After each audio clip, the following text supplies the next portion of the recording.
Hello and welcome to the Stories That Kept Us Sane, an event done by the Long COVID writing community for Paisley Book Festival, which is now in its third year, which is amazing. I was lucky enough to get involved in the first year when I was running a creative writing session that began in Paisley Library in 2019. And it's probably thanks to Open Book, who began that. It's probably thanks to Open Book, who I've been a lead reader for the last 3 years, that we are running the session that we are today with the support of the Scottish Poetry Library. But first, a little bit about the Book Festival. Paisley Book Festival has been developed as part of Future Paisley, which is a radical and wide-ranging programme of events, activity, and investment in the town's unique and internationally significant cultural story to transform its future. And it's been lovely watching the Book Festival just grow and grow over the last 3 years. Since 2022 is the Year of Scotland Stories, the theme of this year's festival is Stories Macus. All the authors and writers here today have very much reflected on stories over the last 18 months to 2 years. And we have experienced the transformational power of stories in our lives, how they shape and reshape our identities, how it can support us during really difficult times. If you haven't looked online already, do check out the other events in the programme. Open Books Paisley Writing Group are actually meeting tomorrow in the Paisley Library at 11:30 in person, which will be the first time since September 2019. So that's going to be a lovely reunion for some of us. But following the success of the digital festival in 2021 during COVID, this year's Paisley Book Festival has become a hybrid, online and virtual, as well as in-person festival. As well as the events taking place live in Paisley, there are many streaming digitally on the Paisley Book Festival YouTube channel.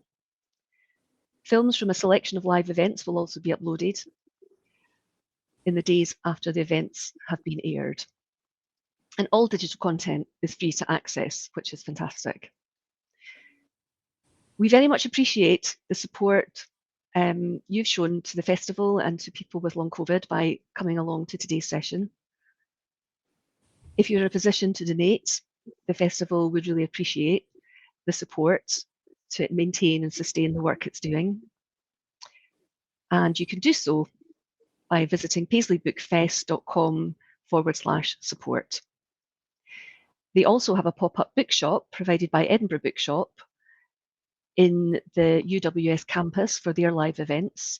And if you're watching online, you can check out the online festival bookshop at bookshop.org. This supports independent bookshops throughout the UK. Please do shout about the festival to all your friends and family. Word of mouth is the best advertising. If you're on social media, you can follow the Paisley Book Festival by @BookPaisley on Twitter, @Paisley Bookfest on Instagram, and mention the festival with the hashtag PBF2022. This event has been developed in partnership with the Scottish Poetry Library and various long COVID patient groups and communities that we will mention during today's event.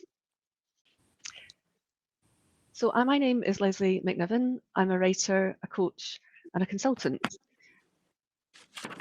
I contracted COVID-19 in the first wave in March 2020. I was very relieved I had a mild dose, and so I volunteered to moderate an emerging Facebook long COVID support group for people who continue to have long COVID symptoms, though not admitted to hospital and not apparently recovering. Sat in my bed, I devoured news coverage. I'd recently written an analysis of workplace inequality and realised I'd need another chapter covering the pandemic. I'm now writing a whole other book. Prior to my venture into creative writing, I loved working as a leadership development consultant in large organisations, developing leaders and changing cultures from authoritarian and bureaucratic to more progressive, empowering, attractive places that still get things done. I was very much drawn into equalities because it became apparent that the template for leadership in many organisations seemed to be a middle-aged white man. Many women weren't realising their potential, especially mothers, the ethnically diverse, the too young or too old, and the disabled. I crammed all my findings from primary and desk research into a first draft of this woman's work. Longlisted for Myriad Edition's first graphic novel award in May 2020 was amazing. But thanks to long COVID, it's been gathering dust because a rewrite is simply out of the question with cognitive issues. So instead, I became a campaigner. We thought if we highlighted that this condition existed, that help would come. And as you'll remember, daily statistics focused on infections, hospitalisations, and deaths. But we hoped that would then include us once our leaders could get a grip on the pandemic and notice our plight. We were patient patients. And as our numbers swelled, we thought they can't ignore us now. As a creative writing workshop facilitator, I decided to start running these workshops for long COVID colleagues in Scotland while we awaited treatment. We now have a whole canon of stories from our perspectives as patients, initially written for ourselves. We now share pieces publicly with audiences interested in this invisible second pandemic that many people know actually very little about.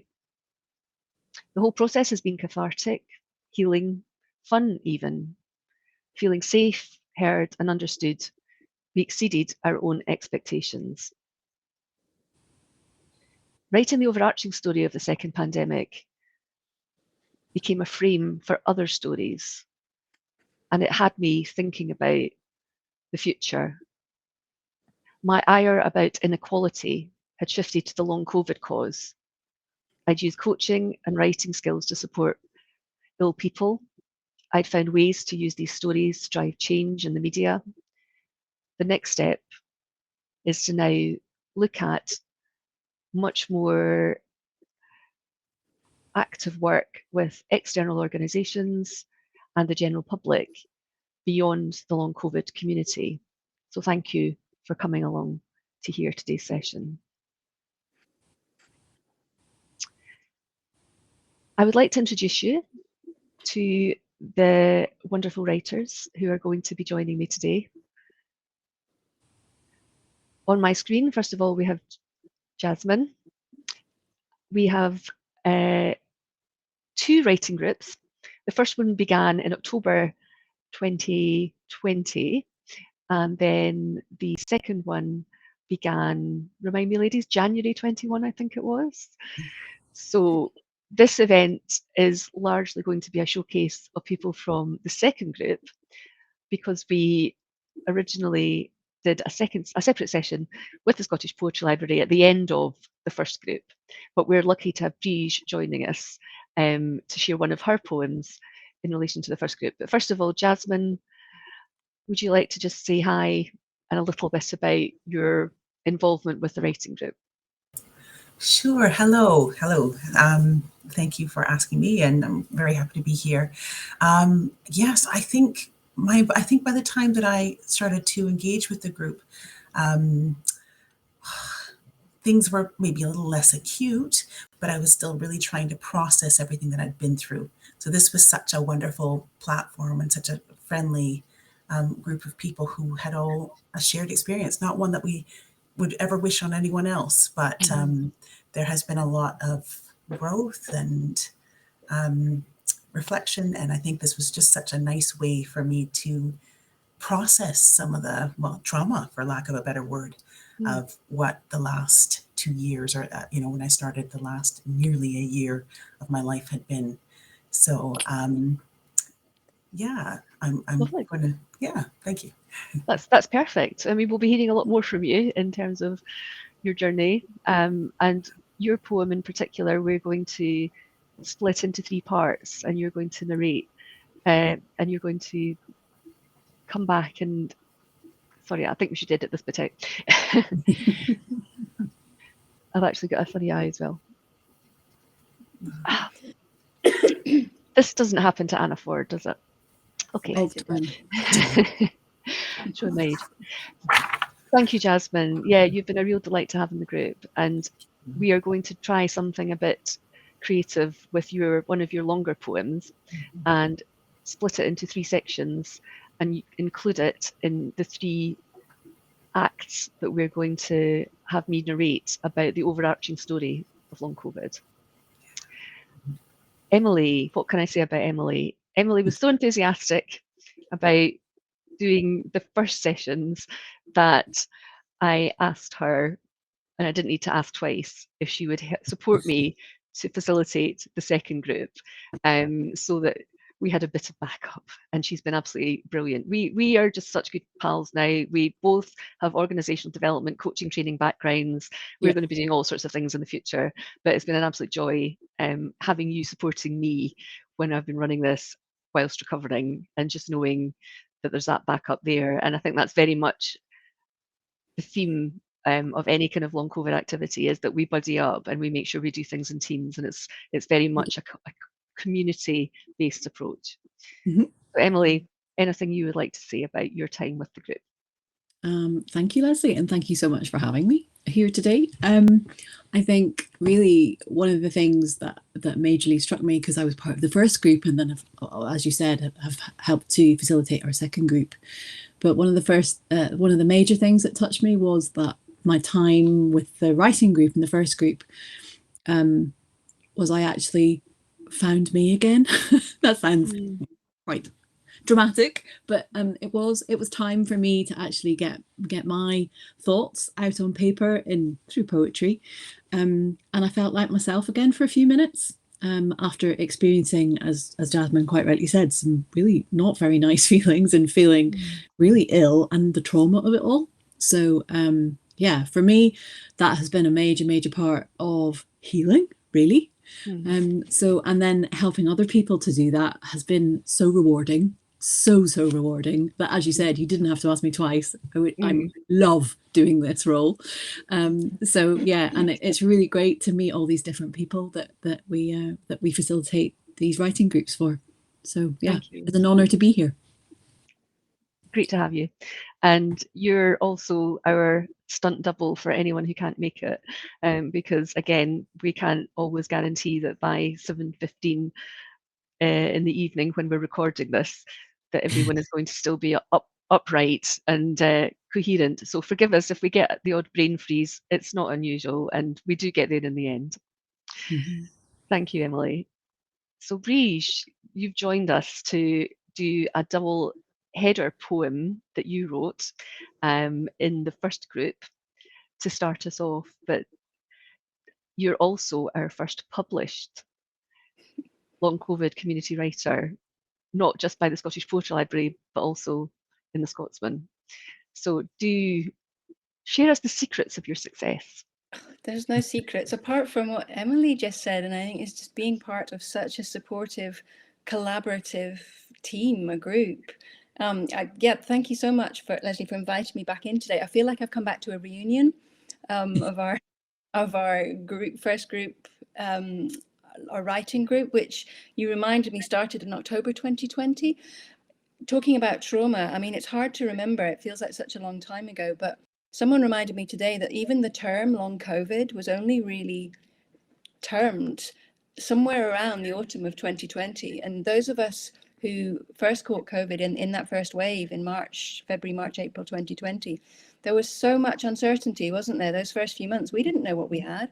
We were finding each other online and getting support from each other because the doctors knew nothing. The doctors couldn't help. There were, and there was, I remember thinking, am I going mad? Am I going crazy? Are these real, these symptoms?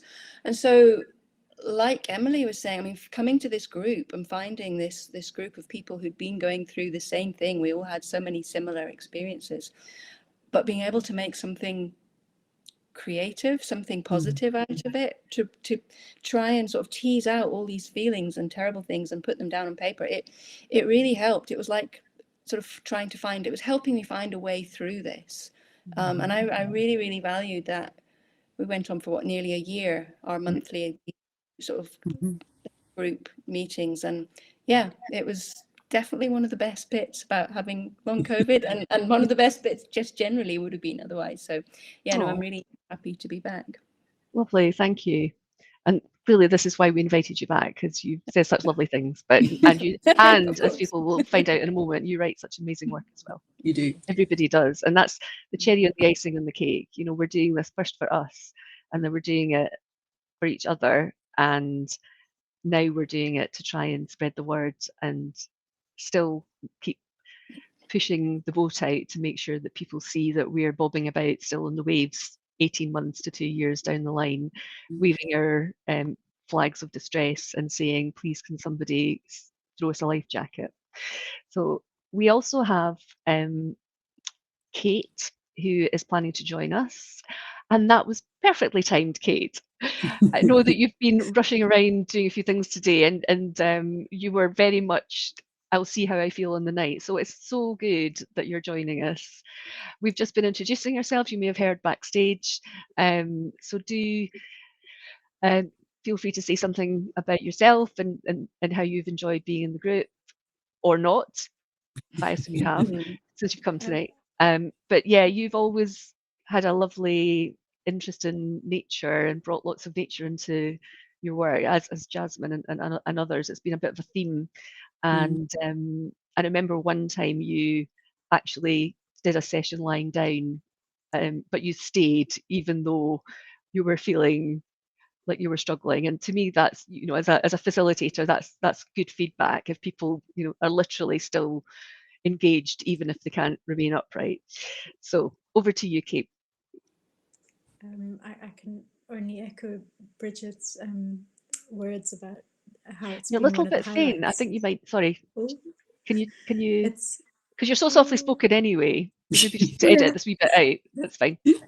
So Kate, over to you. the poetry's been one of the highlights of having COVID. Thoroughly enjoyed. I've looked forward to it every month.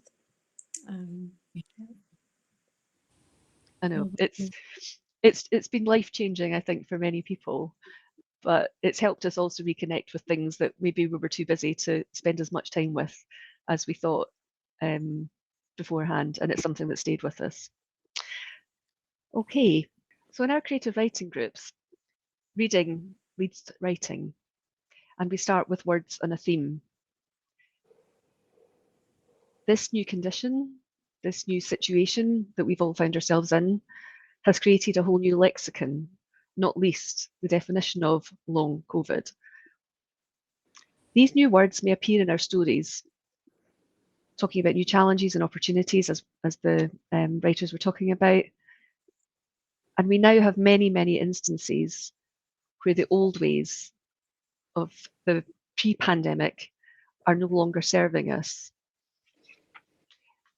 Something you might want to do is listen out for some of these new terminologies, these new words, just to see if you spot them, and let us know in the chat if you need a clarification as to what we mean.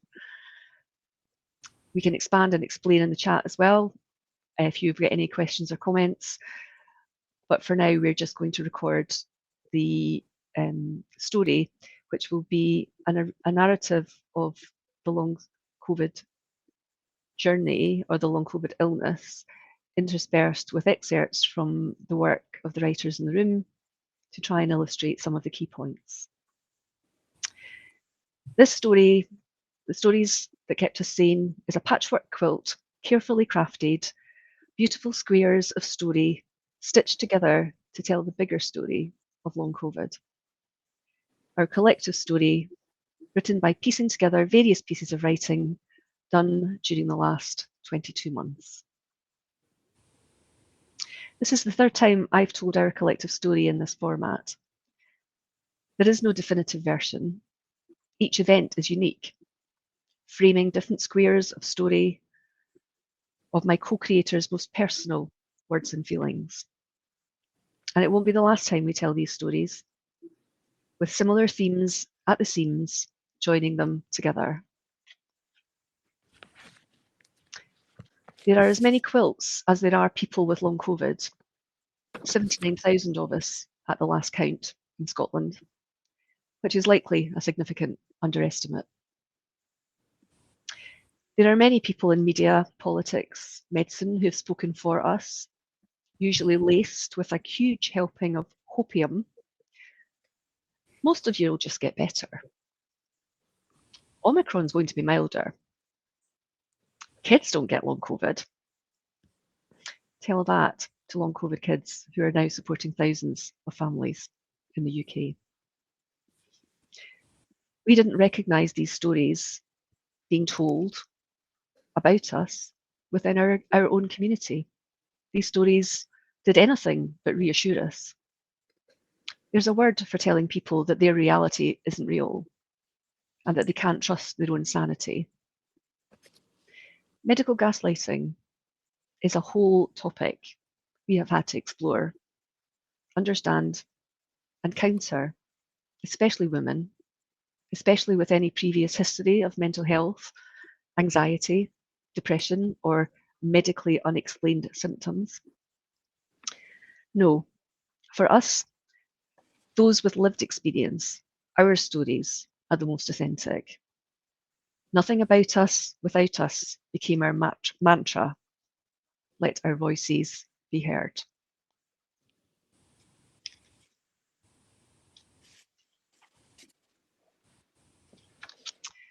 The first piece is called Prologue. Once upon a time, there was a global pandemic when people got sick with a virus. Some died. We mourned them. Some recovered and celebrated life anew. Some people didn't die, but didn't recover. This is our story. And some of the stories we lived, we wrote, and we shared to help keep us sane during the most difficult of times. Long COVID, Act 1. Do you still remember back in early 2020 when all this began? It was all a bit of a surreal, dystopian, sci-fi feeling, surreal experience, easy to deny. Oh, it'll be fine. These things don't, this is what happens in films. We all get preoccupied by having mountains of toilet rolls, and our esteemed leader didn't deem it necessary to attend any copper meetings. But then we started to understand what exponential growth actually looked like. It manifested in queues of ambulances waiting outside hospitals, trying to keep death rates down through intubation, ventilation, but procrastination had cost us dear. Those contracting COVID-19 in that first wave of the pandemic were told to stay at home to save the NHS. There were many at home for whom ambulances never came, gasping, told no one could come for us unless our lips turned blue. That was a high bar. That was blue light time. But how do you as a patient know when your symptoms have reached the point where they can kill you? Mild COVID is no picnic. This first poem is written by Briege. It's called Symptoms. How do you feel? What are your symptoms? This has changed my life. Are you limited a little, a lot, or not at all? The only friends and family I've seen in 16 months are the ones who can come visit me. Is the breathlessness mild, moderate, or severe? I haven't been more than 15 minutes from home in over a year. Do you have chest pain? I'm scared I'll never be able to work again. Have you experienced heart palpitations in the last 7 days? I've lost my income. I'm really sorry, we can't help you. Is my racing heart dangerous? I can write you another sick note. Are my lungs damaged? I've referred you to the ME clinic. Will I ever recover? Is there anything else you would like to add?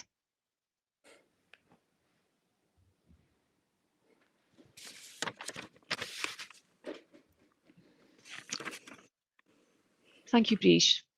Thanks, Lesley. Jasmine is also going to share a poem during today's session, and she's going to share it in 3 parts. Hi, Jasmine. Would you like to read the first part of your poem? Thank you. Sure thing. Thank you. A year today, a year of loss, acceptance, evolution, and renewal. A year of faceplants and bottomless humble pie. 365 days ago, homeschooling at Tinningham ended with a spicy throat. Then came the slight cough, and worried glances followed increasingly breathless nights. That brush with it ending is still unnerving. I couldn't contemplate it, too tired to entertain it. Inhospitable, non-hospitalization. Non-purple lips mean I'm okay, right? Focus. All efforts return to inhalation. I recall the disbelief and doubt. Can I be this ill? All hopes pinned on 14 days. I will be better by then. I will be better by then, won't I? Why am I not better? Bugger. Why am I worse? Heart, gut, eyes and head now want in on the action. Lungs so raw, I must retreat from barbecue season. But now I can sit in the garden and kiss the sun. I can witness the starlings feed. I can steal a moment from this illness to sneak a cuddle from a kiddo or a 4-legged passerby. Thank you, Jasmine. Many people wrote final letters to loved ones. I got a message from one friend telling me I was loved. With no care or testing during the first wave, we did stay home to save the NHS from being overwhelmed. Those in this wave are still the largest number of infections, with potentially the highest viral load versus the subsequent waves. Frontline workers with inadequate or no PPE were the majority of casualties. The tale of the 2020 COVID pandemic gave rise to an unexpected, invisible medical condition. It wasn't noticed much, with the focus being on deaths and intensive care. But as we started to lift our heads and look down and saw that we were still here, we started to look for others like us. And boy, did we find them. Long COVID, Act 2. In desperation, growing numbers found each other and connected online to form our own peer support community. While we were waiting for the doctors and researchers to catch up, Long COVID support began in May 2020 and is now a charitable organisation that has supported more than 46,500 members during the pandemic from over 100 countries. These patient groups also experienced exponential growth in numbers. Patient groups also conducted the first patient-led research group in America. And it was patients who named what was happening, coming up with the term long COVID. A new illness, and with it, a whole new community was created, many of which we would discover would go on to become disabled. Adding to the debilitating symptoms that you've heard, their absence from official pandemic communications saw patients gaslit by doctors and facing disbelief, discrimination, and stigma from those around them. In recent work I've been doing about long COVID work, we worked with the TUC Equality to survey some of our members and some of the impacts, and 52% of people out of more than 3,000 surveyed experienced discrimination at work as a result of having long COVID.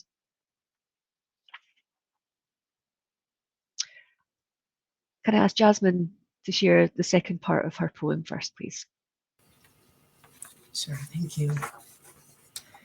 But now I can sit in the garden and kiss the sun. I can witness the starlings feed. I can steal a moment from this illness to sneak a cuddle from a kiddo or a four-legged passerby. I want to fight this, but I'm kind of tired.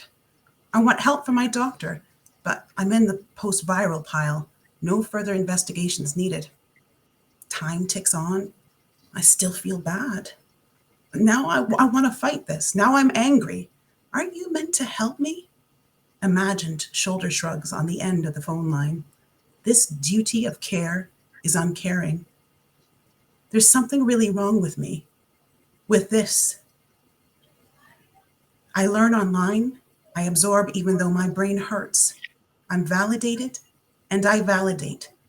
Convalescence is now your full-time job. That sentence is pivotal to me. Advocate for yourself. You know yourself best. Cover scan, family support, a few A&D visits, and some long-awaited, much-needed peace of mind. My organs have emerged unscarred, but my body is not unscathed. Alive, but compromised. More vulnerable and open to being so. My energy is finite and precious. Lesson number 257 from the Long COVID Playbook. Good fuel is paramount. Oddly, little needles bring me relief, and a former skeptic eats her words. Slowly but surely, I reemerge from my enveloped selfishness. Me. Me. Me. I come first. I've no choice in this, no control. In searching for answers, I found mainly theories. I found research panels. I found those who want to help me and those who can relate. I found a pacing group who hold up a mirror to my choices and egg me on, a growing network of those invested in my health returning. I've also found some clarity. I'm not who I was. Thank you, Jasmine. And I'd like to invite Emily to read Are You Still Ill?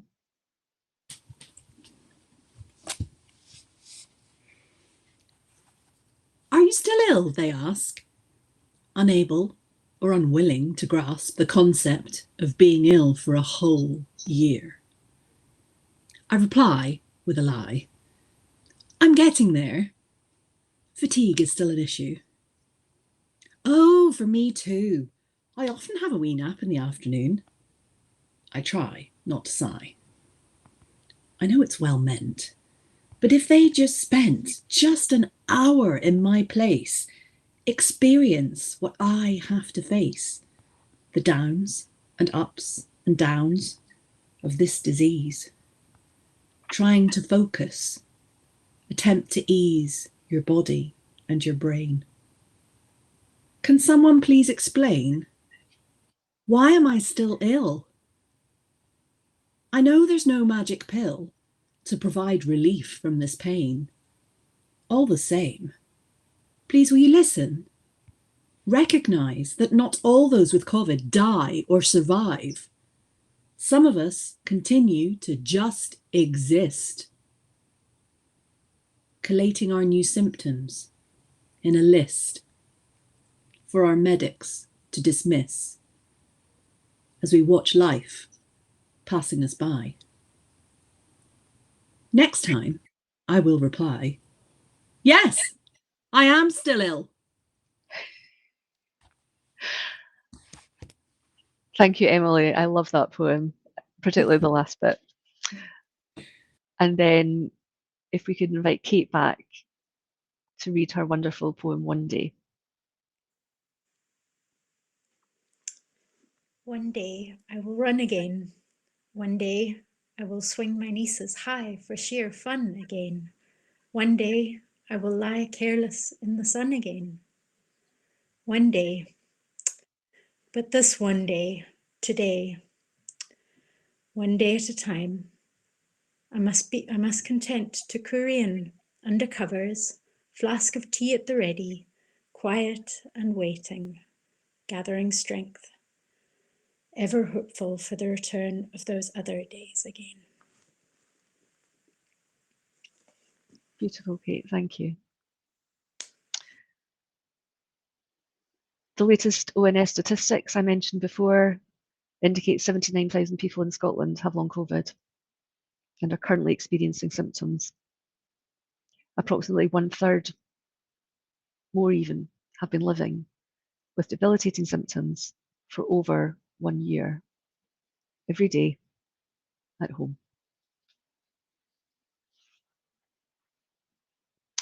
Being part of a patient group is like studying for a PhD you didn't apply for, with no funding. Oh, and also having to continually justify your right as a patient to be part of the research community, to have, say, to try to ensure in 2 years' time that possibly we'll find out something that we didn't already know. We need treatment, not just affirmation that what we're saying is actually real. It's also trying to return to your job, trying to protect your family, trying to keep up with all the changes. As was said, being ill is definitely a full-time job.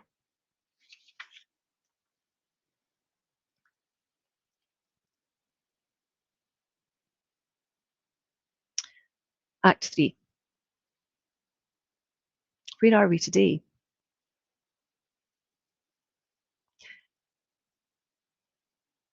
You experience a lot of emotions. We've seen anger, we've seen sadness. And one aspect of anger is about the narrative that we hear that does not reflect our lives. And it was this that inspired me to write Long COVID is Not. Long COVID is not like flu, like asthma, like the cold. Do not tell us who suffer what we suffer. You cannot tell us why we suffer. So you blame us to protect yourself. Your ego, your illustrious career, formed on the shaky foundations of Freud in the 40s. Stop telling us what you think. It's time to listen. Be humble. Pin back your lugs and listen. From patients, the experts by bitter experience. It's time. Our patience has run out and we're ready. It's time to rise from our torpor, make the invisible pain visible. Most of us do not just get better. Long COVID and those at floors are not going anywhere. There has been a lot of solidarity afforded to people with long COVID by the ME CFS community and others with chronic ill health conditions that have been under resourced, researched and supported in previous years. This solidarity is based on the premise that first, we do no harm, but people with ME and CFS were harmed and they were quick to come forward and make sure that we weren't.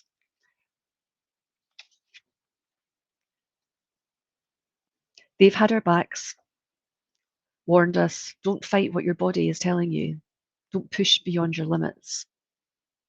The biggest challenge we have faced at times is a particular view that long COVID could simply be anxiety. You know, we're living in a pandemic.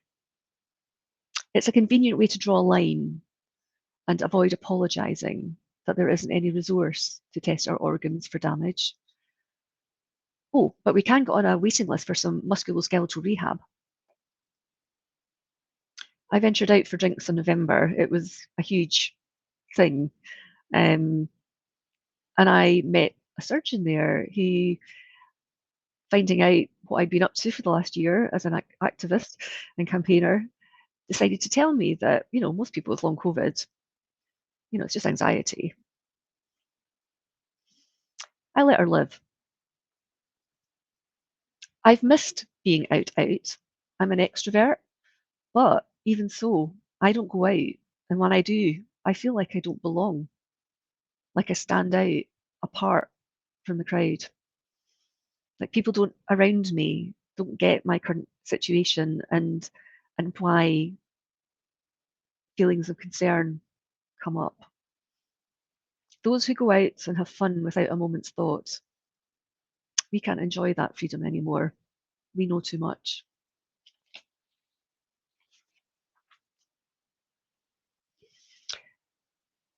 Could I ask Jasmine to read the final part of her poem, please?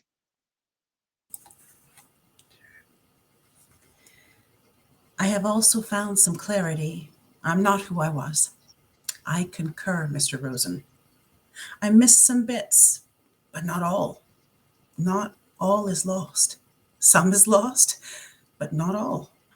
Some bits even needed to get lost and stay lost. Dare I admit that I'm almost grateful for some of this last year? I'm realigned, recalibrated, vitamins full to the brim, drinking in the fresh air, walking more than ever before, back to work, but working differently. I'm nearly accustomed to this renewed version of me, not necessarily improved, but more conscious, more appreciative, more empathic. Thank you, Jasmine. Many people are saying that it's the work of patients to safeguard our health, our workforce, our kids. Sorry, I messed that up. Thank you, Jasmine. Many people are commenting on the work of patient groups to safeguard our own health, to try and safeguard our workforces, our kids, that some of their efforts are putting our leaders to shame. We see things that other people don't, and we are keen to work with everyone to form a movement for change. We're gathering allies in sometimes unexpected places. We are now an arts event, which is super cool, because our story is relevant right now. With COVID, yes, but our experience is only a magnified version of what has gone before and some of the experiences lots of us have had during the pandemic. So we need to learn. In the UK, there are literally millions of us. We're doctors, journalists, politicians, employment lawyers, OD consultants. We could run a small country with the team of people that we've assembled. But we don't want to be doing this. I was told at that drinks do to stop working so hard. I can only do that once we've got enough allies to pass the tipping point where we can hand over some of this responsibility to the well and healthy. We need help, allies, collaborators. But part of our healing is to try to fix this mess so others are protected, to tell our stories, to see light bulbs go on, and for long broken things to maybe, just maybe, actually change. I hope we can ask each of you watching us to help just by noticing, just by caring, showing that empathy, just by being more than a bystander? Could this be the time for disability and chronic illness to have its moment? For us to give ourselves permission to prioritise our health and well-being, to stop taking it for granted, to have permission to rest and recover, having experienced the single most disabling event since 1918, over 100 years ago. Thank you for listening. I hope you've heard things that have informed, moved, or inspired you in some way. This evening focused on long COVID, but what does it also tell us about the wider pandemic?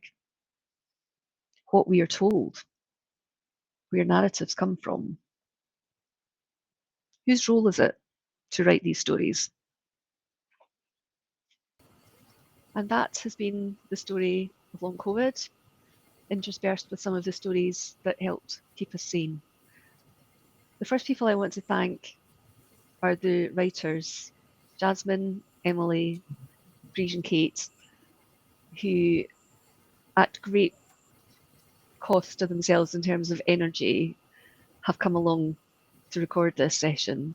So I really hope you don't have too much of a payback tomorrow, thanks to post-exertional malaise, that joy that we have with long COVID. But it's been an absolute joy to work with you. You've engaged enthusiastically with everything, and you've really taken yourself places that I thought were incredible and exceeded my expectations for sure. And the fact that we're now actually sharing work at the Paisley Book Festival is just mind-blowing. So well done. I'm also grateful to Emily for supporting the whole process of keeping the long COVID writing community going. We will definitely be starting more sessions. That's the next thing we have to do after this, is to look at where else we start doing this. So watch this space. We also did a recording with Emily, Breege and I and the rest of the first group for the Scottish Poetry Library at the Scottish Poetry Library at a brief point when we were allowed to congregate and meet for the first time. So again, do watch their website for details of how you can view that in the future. To all at the Scottish Poetry Library, we can't thank them enough, starting with Hannah Lavery, who brokered our partnership to allow me to bring this series of creative writing groups into the long COVID world, to Asif Khan, who has given us so much support, and obviously all the participants, not just the wonderful writers in the room today. I'm sure you will not hear the last of long COVID from all the writers. Please do support our work to uplift these unheard voices, to challenge the false narratives, and to change the old ways that we need post-pandemic.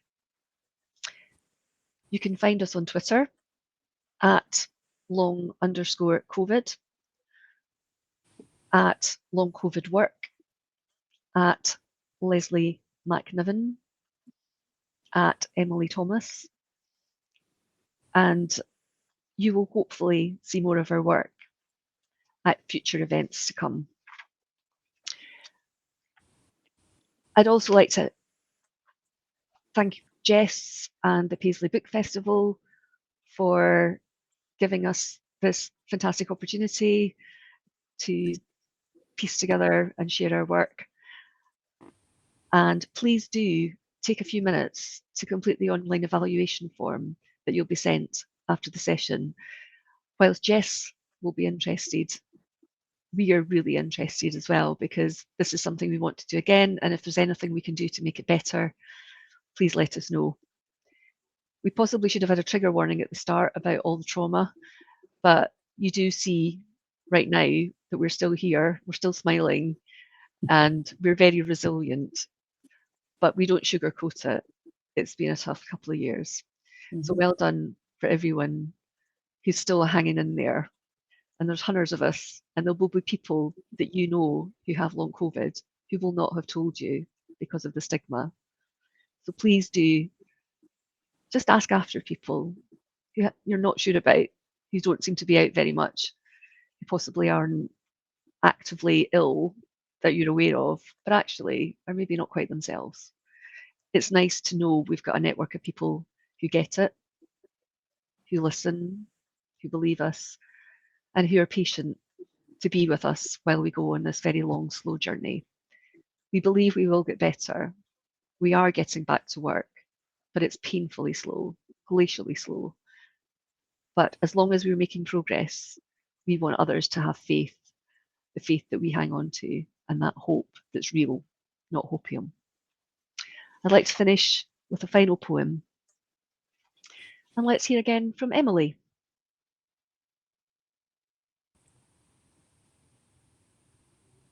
That sudden gnawing knot. That sudden gnawing knot in the pit of your stomach, as you realise your throat is not just parched. It hurts. It's raw and sore. Your back is arched. Ready to understand.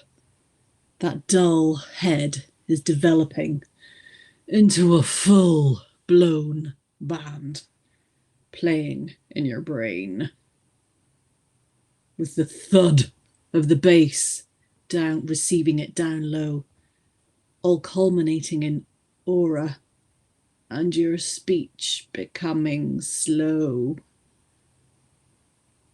The gagging as the swab tickles your tonsils, the alien feeling of extracting something vital from your nostril, the hygienic disposal of all the plastic waste. Clinically dealt with, you leave in haste to await the ping of the text that says, "You must self-isolate for the next 10 days. Or actually, is it 7 or It's 6? 7. Yeah, when I Or wrote 5? it, it was 10. Who knows? Who knows? Who knows? Thank you, 5? Emily. The people are at the heart of the writing sessions, but the poems that we read that inspire us are a huge part as well. So it feels fitting to end with a short poem. In 2020, lots of people got sick during a global pandemic. Some died. We mourn and honour them. Some quickly recovered and celebrated life anew.